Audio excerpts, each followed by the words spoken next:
नमस्कार, जय भीम। और आप देख रहे हैं मेरा यूट्यूब चैनल। अभी हमारे साथ एक ऐसे शख्सियत मौजूद हैं जिनको लोग शायद सोशल मीडिया की वजह से ना पहचान पाए, बहुत ज़्यादा दूरों तक नहीं गए, लेकिन इनका योगदान इतना बड़ा रहा है। जब चंद्रशेखर आज़ाद जी की जो लड़ाई थी, सबसे बड़ा योगदान उसमें रहा। और इनका यह योगदान रहा कि एनएसजी में कमांडो, और एनएसजी कमांडो से जो आंदोलन है, बहुजन आंदोलन की वजह से इनको अपनी नौकरी दांव पे लगानी पड़ी, नौकरी छूट गई। उसके बाद से पूर्ण रूप से बहुजन आंदोलन में समर्पित हो गए। शायद नीला कोट बता भी रहा है। रोशनदर सिंह जी, हम इनसे बात करेंगे। आज अभिषेक जाटव जी के साथ इन्होंने एक नए संघ की घोषणा की है, जो एक नया संगठन बनेगा। उसके बारे में क्या कुछ बताना चाहेंगे? जो संगठन, देखिए, अभी घोषणा नहीं की है। 23 तारीख को इसकी घोषणा करेंगे, 23 सितंबर को। संघ के लिए मैं आपको बताना चाहूँगा कि देखिए, हमारा जो समाज है एक बड़ी पीड़ा से गुजर रहा है। मुख्य रूप से समाज में जब हम लोग लगातार कई अरसे से काम कर रहे हैं, तो समाज की पीड़ा यही है कि हम कब तक बटे रहेंगे, कब तक बटे रहेंगे। जब 2-3 झंडे घर पर वोट मांगने आते हैं तो हम किसको वोट देंगे।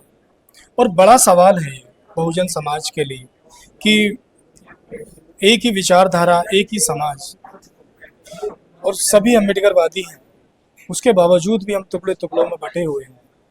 तो बहुजन समाज के लिए कहीं ना कहीं एक चिंता की तो बात है। 2-3 पार्टियां, बीएसपी हो गई, आजाद समाज पार्टी हो गई, अभी एक नई पार्टी की घोषणा होने वाली है। हम उस पर बात करेंगे, लेकिन हम ये चाहते हैं कि थोड़ा सा आप अपने बारे में बताएं, क्योंकि आपके बारे में लोगों को बहुत कम पता है। जो अपनी नौकरी, इतनी बड़ी नौकरी, किसी का सपना होता है, आप सेक्रीफाई करके आप मिशन के काम में लगे हुए हैं। मैं सोशल मीडिया पे बहुत ज़्यादा एक्टिव इसलिए भी नहीं रहा कि जब से मेरी जॉब गई है कि मेरा केस जॉब का वो हाई कोर्ट में चल रहा है। लेकिन लीगली अगर हम इसको देखेंगे तो जब हम जॉब से मुक्त हैं तो हम कोई पॉलिटिकल क्षेत्र में या किसी भी सोशल क्षेत्र में हम काम कर सकते हैं। अभी केस जो है कोर्ट में चल रहा है, तो उसका कुछ मिलता है या नहीं, खर्चा के नहीं लिए? नहीं, कुछ नहीं। वो तो कोर्ट में है ना, तो बर्खास्त हो चुके हैं ना, रिमूव फ्रॉम सर्विस हो चुके थोड़ा हैं। रीजन तो बता दीजिए, क्यों और कब? देखिए, ऐसा हुआ था सन 2019 में मैं दिल्ली आया हुआ था, और यहाँ पर भीम आर्मी का एक बड़ा, भीम आर्मी और अन्य बहुजन समाज के संगठन सभी थे, पार्टी सभी थी। उनका तुगलकाबाद में एक रविदास मंदिर तोड़ दिया गया था। उसको लेकर के ही सभी बहुजन समाज के संगठन पार्टी वो एकत्रित हुए डॉक्टर बी आर अम्बेडकर भवन और रामलीला मैदान में। तो मैं भी उधर से ही गुजर रहा था।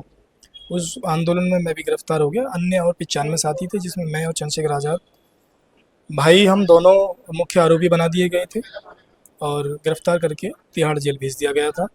दुख की बात यह रही कि मैं एक यूनिफॉर्म वाला होकर के और एक इसी समाज का सदस्य हूँ, इसी समाज का बेटा हूँ, और एक एक देश की जो एक नंबर 1 ऑर्गेनाइजेशन मानी जाती है एनएसजी कमांडो, जैसी यूनिफॉर्म पहनने के बाद भी मैंने पुलिस का रात भर टॉर्चर झेला, जो बहुत ही पीड़ादायक था। खैर, मैं उसके बारे में बहुत ज़्यादा क्या ही बताऊं। अच्छा, आप जो कमांडो का ड्रेस है पहनने के बाद भी आपको रात भर टॉर्चर किया गया नहीं समाज की वजह से? नहीं नहीं, ऐसा नहीं कह सकते। मैं उस टाइम यूनिफॉर्म में नहीं था, छुट्टी पर था। अच्छा, छुट्टी पर। हाँ, तो उसी टाइम फिर जेल भेज दिया गया, तिहाड़ जेल। उसके बाद विभाग गए, तो विभाग में जो भी डिपार्टमेंटल कार्रवाई होती है, जांच होती है, वो हुई, और उसके बाद सर्विस से बाहर कर दिया गया। ये वैसे चेहरे हैं जिनको बहुत कम लोग जानते हैं, लेकिन इनका सेक्रीफाइस पूरी जिंदगी मिशन के लिए न्यौछावर होता है। कम लोग इसलिए भी जानते हैं कि अब कोई भी व्यक्ति राजनीति में जाता है तो वो थोड़ा स्वार्थी हो जाता है। वो उन लोगों को कभी रिप्रेजेंट नहीं करता जिन्होंने वास्तव में कुर्बानी दी है, जिन्होंने वास्तव में अपनी छाती पर पैर रखकर किसी लीडर को नेता बनाया है, किसी को संवैधानिक पद पर बिठाया है। ये मानव की पुरानी रीत रही है। अच्छा, एक क्वेश्चन तो यहाँ निकलता है कि जो चंद्रशेखर आजाद जी हैं, क्या कोई लीगल सपोर्ट मिलता है या कोई किसी प्रकार की बातचीत है या नहीं? देखिए, समाज में बहुत सारे एडवोकेट हैं। फिलहाल में मेरी जॉब को बहुजन समाज का कोई भी वकील नहीं लड़ रहा है, क्योंकि कोई बुखार का डॉक्टर है, कोई दर्द का, कोई पेचिस का, कोई एलर्जी का, कोई ब्रेन का, कोई हृदय विशेषज्ञ है। तो मैंने काफ़ी कोशिश की, तो मेरे समाज में मेरे लिए बड़ा दुख की बात है, दुख का विषय है कि जॉब मैटर देखने वाले एडवोकेट मुझे नहीं मिले, इसलिए मैं हाई कोर्ट के एक वकील हैं हमारे।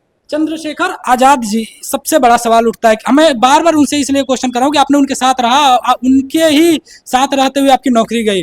चंद्रशेखर आजाद जी यह दावा करते हैं कि जहां भी कोई भी, वो उदाहरण मांगते हैं, मैंने वीडियो देखा है, उदाहरण मांगते हैं कि कोई ऐसा एग्जाम्पल लेकर के आओ जिनके ऊपर कार्रवाई हुई हो, मैं उन्हें लीगल सपोर्ट नहीं दिया हूँ।